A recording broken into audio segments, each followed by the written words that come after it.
Yang pertama Bang, menarik tadi disampaikan foreign direct investment atau investasi asing justru meningkat. Ya. Kemudian juga tadi disampaikan pengerukan atau pengambilan sumber daya alam seperti batu bara, kemudian juga sawit, ya, dan produk-produk gula yang tidak dikembangkan itu juga meningkat. Nah, tapi secara bersamaan kok terjadi semacam paradoks, pertumbuhan ekonomi growth-nya malah turun.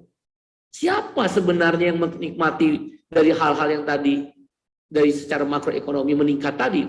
Investasi asing meningkat, sumber daya alam yang dijual keluar juga meningkat, kemudian juga faktor-faktor makroekonomi yang lain juga meningkat, tapi pertumbuhan ekonomi melemah.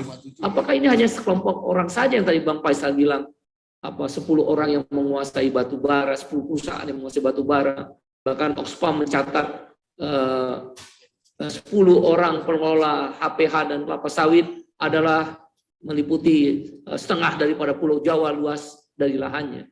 Apa sesungguhnya yang sedang terjadi di balik itu, Bang Faisal? Itu satu. Yang kedua, kalau begitu sebagai partai yang didedikasikan untuk welfare state, negara sejahtera berbasis konstituen rakyat kecil, buruh, tani, nelayan, miskin kota, miskin desa, buruh honorer, tukang becak dan sebagainya, ojol, apa untuk melawan anomali ini yang harus kita sama-sama kita kerjakan?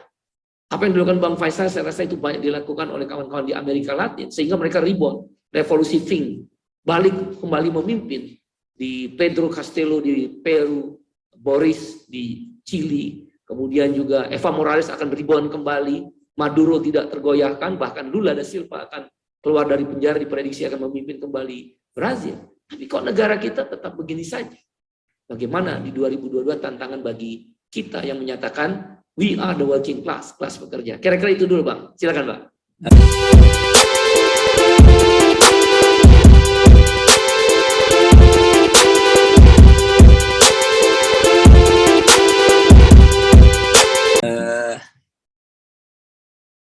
Ini kan ada gelombang, memang seluruh negara Skandinavia juga sekarang dipimpin oleh partai kiri ya, plus Jerman yang baru-baru SPD. Kita kan pernah sama-sama di SPD ya, masih ingat Mas Said, sama Mas Budiman segala macam ya, untuk belajar lah gitu tentang welfare state gitu. Dan welfare state itu kan satu-satunya yang mengklaim partai buruh itu kan sesuai dengan Undang-Undang Dasar 45. Undang Dasar 45 itu sangat welfare state, tapi nggak ada yang berani ngomong welfare state gitu. Karena kalau kita bicara welfare state, nanti alokasi anggarannya buat rakyat harus dipatok tinggi gitu kan. Jadi nanti buat oligark tuh gimana gitu. Nah, kalau kita lihat kembali ke teman-teman juga rasanya datanya udah punya, justru di tengah pandemi ini orang kaya di Indonesia meningkat. Ya. Jadi dari seluruh lapisan orang kaya, jadi orang yang dianggap kaya itu kalau kekayaannya di atas $1 juta. Nah, baik yang 1 sampai 5 juta dolar, 5 sampai 10, 10 sampai 50, sampai yang di atas 500 juta dolar, jumlahnya secara nominal itu semua naik, semua kelas naik. Sebaliknya jumlah orang miskin naik juga. Gitu kan? Jadi memang jurangnya itu semakin melebar. Tidak hanya jurang kaya miskin yang meningkat, tapi juga diiringi oleh peningkatan kekayaan pejabat. 70% menteri ya kekayaannya itu naik. Kalau kita kan kekayaannya turun ya. Kalau saya barangkali anjlok. Tapi saya patut bersyukur ya. Jadi tapi jelas sebagian besar rakyat Indonesia kekayaannya mengalami penurunan dalam pandemi karena apa istilahnya mantap ya, makan tabungan terus kita kan, karena kita lihat walaupun bekerja paruh waktu naik juga, kan pasti pendapatannya turun karena jam kerjanya turun, dan yang separuh pengangguran juga mengalami kenaikan gitu. Jadi tidak diragukan lagi karena apa, mesinnya itu mesin buatan oligarki. Mesin buatan oligarki. Nah, mesinnya ini kan yang harus turun mesin diganti oleh mesin kesejahteraan, mesin welfare state gitu, negara kesejahteraan. Oleh karena itulah memang harus ada kontrak politik baru tahun 2024 ini, dan saya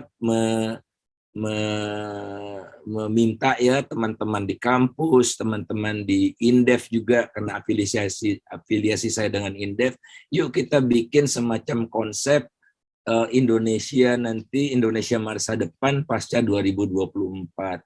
Nah, nanti barangkali juga kita bisa share dengan Partai Buruh gitu. Dan saya berharap ini dilakukan semua oleh pemikir-pemikir muda.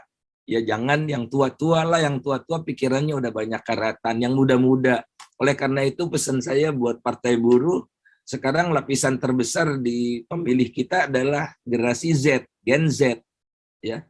Kedua generasi milenial, ya. Jadi fokus saja di sana, ya, fokus di sana, dan banyak dialog dengan mereka, karena mereka lah ujung tombak pemilih tahun 2024.